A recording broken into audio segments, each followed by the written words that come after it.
নমস্কাৰ ছাৰ। নমস্কাৰ। ছাৰ আপোনাৰ নাম কি? মোৰ নাম অমৰ চন্ধই। ছাৰ ক'ৰ পৰা আহিছে আপুনি? গাঁও খুৰানা, জিলা মহেন্দ্ৰ, হাৰিয়ানা। ছাৰ সন্ত ৰামপালদেৱ মহাৰাজৰ পৰা আপুনি নাম দীক্ষা কেতিয়া লৈছিলে? 27 এপ্ৰিল 2018। ছাৰ সন্ত ৰামপালদেৱ মহাৰাজৰ পৰা নাম দীক্ষা লোৱাৰ আগতে আপুনি কিবা ভক্তি সাধনা কৰিছিলেনে?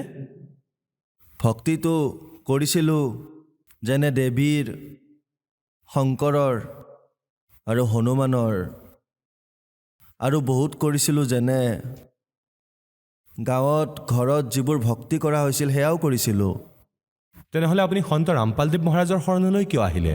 চন 2016ত মই সৎগুৰু ৰামপালদেৱৰ সৎসংগ শুনিছিলোঁ আৰু সৎসংগত মই আধ্যাত্মিক জ্ঞানৰ বিষয়ে জানিলোঁ। যেতিয়া সন্ত ৰামপালদেৱ মহাৰাজৰ জ্ঞান যেতিয়া শুনিলোঁ, ইয়াতকৈ ওপৰত কোনো সন্ত মই নেদেখিলোঁ আৰু মই গম পালোঁ যে এওঁৱে এজন সন্ত। যাক গুৰু বনাব খুজিছিলোঁ তেওঁক মই পালোঁ। যেতিয়া মই সম্পূৰ্ণ পুস্তক পঢ়িলোঁ আৰু সন্ত ৰামপালদেৱ মহাৰাজৰ সম্পূৰ্ণ জ্ঞান মই বুজি ল'লোঁ আৰু বৰ ভালদৰে বুজি 2018ত মই নামদান দীক্ষা ল'লোঁ সন্ত ৰামপালদেৱ মহাৰাজৰ পৰা। ছাৰ সন্ত ৰামপালদেৱ মহাৰাজৰ পৰা নাম দীক্ষা লোৱাৰ পিছত আপুনি কিবা লাভ প্ৰাপ্ত কৰিলেনে? লাভটো বহুত হ'ল। মোৰ এক্সিডেণ্ট হৈ গৈছিল, এখন ভৰি শেষ হৈ গৈছিল, মোৰ শিৰ ৰৈ গৈছিল, মোৰ মেডিকেল কৰিবলৈ চৰকাৰে মোক পঠাইছিল আৰু তাত চিকিৎসা কৰোঁতে ডক্তৰে ক'লে, নাৰ্নল চিভিল হস্পিটেলত তোমাৰ যি শিৰ আছে ভৰিৰ সেয়া বন্ধ হৈ আছে, ইয়াৰ পৰা তুমি কষ্ট পাবা আৰু যিমান পাৰা সোনকালে তুমি নিজৰ অপাৰেশ্যন কৰোৱা। তেতিয়া মই ক'লোঁ যে ঠিক আছে মই কৰাম, কিন্তু আপুনি লিখি দিয়ক ইয়াত যে ঠিকে আছে। তেওঁ ক'লে যে অপাৰেশ্যনটো তুমি নিশ্চয় কৰাব লাগিব। তাৰপিছত মোৰ বিষ বাঢ়িবলৈ ধৰিলে আৰু মই চলা ফুৰা কৰিবলৈও নোৱাৰা হ'লোঁ। তাৰপিছত মই জয়পুৰ গ'লোঁ, তাতো মোৰ ঠিক নহ'ল। তাৰ পৰা ঔষধ আনিলোঁ এসপ্তাহৰ, পিছত 15 দিনৰ আনিলোঁ, তাৰপিছত 1 মাহৰ, কিন্তু তাৰ পৰা একো লাভ নাপালোঁ। তাৰপিছত মই সৎসংগ শুনিবলৈ ধৰিলোঁ, তেতিয়া ঠিক হ'বলৈ ধৰিলে আৰু একেবাৰে মই ঠিক হৈ গ'লোঁ সন্ত ৰামপালদেৱৰ দয়াৰে। আৰু এটা মোৰ চকুৰো সমস্যা আছিল, মই কমকৈ দেখিবলৈ আৰম্ভ কৰিছিলোঁ। মই ডাক্তৰৰ ওচৰলৈ গৈছিলোঁ, ডক্তৰে ক'লে যে তুমিতো চশমা লগাই লাভ নাই, এতিয়া তুমি অপাৰেশ্যন কৰাব লাগিব, তুমি অপাৰেশ্যন কৰোৱা। তেতিয়া মই ক'লোঁ যে ঠিকে আছে কৰোৱাম, এমাহৰ ভিতৰতে কৰোৱাম।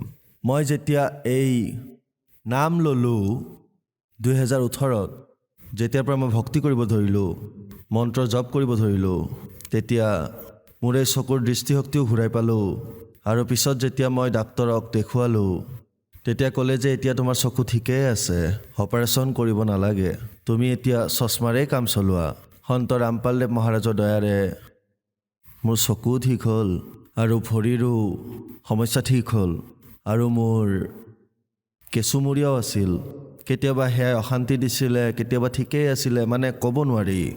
কিন্তু যেতিয়া 2018ত মই সন্ত ৰামপালদেৱ মহাৰাজৰ পৰা নাম ল'লোঁ, সেই দিনাৰ পৰা মই অলপ সুস্থ হ'বলৈ ধৰিলোঁ। এতিয়া 2 মাহৰ ভিতৰত সেয়া মোৰ সেই বেমাৰো ঠিক হৈ গ'ল, কোনো ধৰণৰ মোৰ একো অসুবিধা নাই এতিয়া। আৰু মোৰ সহধৰ্মিনী, তেওঁ নাম লৈছিলে আৰু তেওঁৰো এক প্ৰেত বাধা আছিল। কোনোবাই কয় যে ভূতে লম্বিছিলে, কোনোবাই জিনে লম্বিছিলে বুলি কয়, আৰু কোনোবাই কিবা কয়। ইয়াৰ বাবে আমাৰ বহুত খৰচ হৈছিলে, বহুত ঠাইলৈ লৈ গৈছিলোঁ, তথাপিও তাৰ সমস্যা ঠিক হোৱা নাছিল। যেতিয়াই নাম ল'লে তাৰ পিছৰ পৰা তেওঁ একেবাৰে সুস্থ হৈ গ'ল। সন্ত ৰামপালদেৱ মহাৰাজৰ দয়াৰে তেওঁৰো প্ৰেত বাধা দূৰ হৈ গ'ল আৰু আমাৰ যিজন সন্তান আছিল সিও একেবাৰে নামানিছিলে। যেতিয়া আমি তাক কৈছিলোঁ এইটো কাম কৰা, সি মানা কৰি দিছিলে আৰু বাহিৰলৈ ওলাই গৈছিলে। সি বহুত পইচা খৰচ কৰিছিলে, বৰবাদ কৰি দিছিলে, কাজিয়া পেচালো কৰি থাকিছিলে। কিন্তু সন্ত ৰামপালদেৱ মহাৰাজৰ পৰা নাম লোৱাৰ পিছত কাজিয়া কৰা বন্ধ কৰি দিলে আৰু এতিয়া সুখ শান্তিৰে থাকে। সন্ত ৰামপালদেৱ মহাৰাজৰ দয়াৰে আমাৰ পৰিয়াল এতিয়া সুখ শান্তিৰে জীয়াই আছে। ছাৰ আপুনি নিচাও কৰিছিলে নেকি? নিচা বহুত কৰিছিলোঁ। মই সুৰাপান বহুত কৰিছিলোঁ, বহুত, মানে 1-2 বটল সদায় খাইছিলোঁ আৰু ভাঙো পান কৰিছিলোঁ। মই ৰাতিপুৱা 2-3 বাৰ, গধূলি 2-3 বাৰ, আৰু দিনতো যদি কেতিয়াবা সুযোগ পাওঁ তেতিয়াও পান কৰিছিলোঁ। আৰু যেতিয়া মহাত্মা সাধুসকলৰ ওচৰলৈ এইবোৰ লৈ গৈ পাণ কৰাইছিলোঁ তেতিয়া তেওঁলোকে মোক প্ৰশংসা কৰিছিলে আৰু মই সুখী হৈ তালৈ গৈ আছিলোঁ। ভাং লৈ গৈছিলোঁ, চিগাৰেট আদিও মই লৈ গৈছিলোঁ আৰু বহুত টকা খৰচ কৰিছিলোঁ। কিন্তু যেতিয়া সন্ত ৰামপালদেৱ মহাৰাজৰ পৰা নাম ল'লোঁ তেতিয়া মই এইটোও পাহৰি গৈছিলোঁ যে মই যে কেতিয়াবা এইবোৰ পাণো কৰিছিলোঁ। একোৱে মন যোৱা নাছিল আৰু মোৰ শৰীৰ একেবাৰে সুস্থ সবল হ'বলৈ ধৰিলে। সন্ত ৰামপালদেৱ মহাৰাজৰ দয়াৰে বহুত মই লাভ পালোঁ। আগতে মোৰ বহুত লোকচান হৈছিলে, মটৰচাইকেল লওঁতেও লোকচান হৈছিলে, ফোনো যদি লওঁ সেয়াও ভাঙি যায়। যিকোনো প্ৰকাৰে যদি কিবা গাড়ী লওঁ, 2খন গাড়ী লৈছিলোঁ মই, তাতেও মোৰ 1 লাখ টকাৰ লোকচান হ'ল। সেই গাড়ীখন ভাঙি গৈছিলে, তাতো একো লাভ নহ'ল। যেতিয়াৰ পৰা সন্ত ৰামপালদেৱ মহাৰাজৰ পৰা নাম ল'লোঁ তেতিয়াৰ পৰা মোৰ কোনো ধৰণৰ লোকচান নাই হোৱা আৰু যেতিয়াই কিবা সমস্যা আহে সেয়া নিজে নিজে ঠিক হৈ যায়। ছাৰ আপুনি কি কৰে? আগতেতো চাকৰি কৰিছিলোঁ, 40 বছৰ মই চাকৰি কৰিছোঁ হাৰিয়ানা চৰকাৰৰ বাবে। এতিয়া মই অৱসৰ পাইছোঁ। ছাৰ আপুনি এজন শিক্ষিত ব্যক্তি। ছাৰ বহুতে কয় যে সন্ত ৰামপালদেৱ মহাৰাজৰ অনুগামীসকলে অন্ধশ্ৰদ্ধাৰেহে যোগদান কৰে। তেনেহ'লে কি আপুনিও অন্ধশ্ৰদ্ধাৰেই জড়িত হৈছিলে নেকি? নহয়, যিয়ে কয় তেওঁলোকে নাজানে। যদি তেওঁলোকে এবাৰ সন্ত ৰামপালদেৱ মহাৰাজে লিখা পবিত্ৰ পুস্তকসমূহ পঢ়ে বা সৎসংগ শুনে তেতিয়া তেওঁলোকে গম পাব যে এয়া সৎ ভক্তি হয়। ইয়াৰ ওপৰত কোনো ভক্তিয়েই নাই। সংসাৰত কেৱল এজনেই সন্ত ৰামপালদেৱ আছে যিয়ে সত্য জ্ঞান দিয়ে, সৎ ভক্তি কৰোৱায়, সৎ কৰ্মৰ কথা কয় যে এয়া সৎ কৰ্ম হয় আৰু এয়া অসত্য কৰ্ম হয়। এইবোৰ এৰা আৰু সৎ কৰ্মৰ ফালে ব'লা আৰু তোমালোকে সকলো ধৰণৰ লাভ পাবা। তোমালোকে মুক্তিপ্ৰাপ্ত কৰিবা আৰু নিজৰ জীৱনৰ কল্যাণ হ'ব।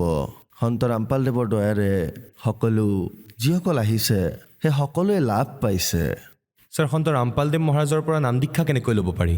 গধূলি 7:30 বজাত সাধনা চেনেলত সৎসংগ আহে সন্ত ৰামপালদেৱ মহাৰাজৰ। তাৰ তলত এটা শাৰী আহে, তাতেই নাম্বাৰ দিয়া থাকে, 2টামান নাম্বাৰ।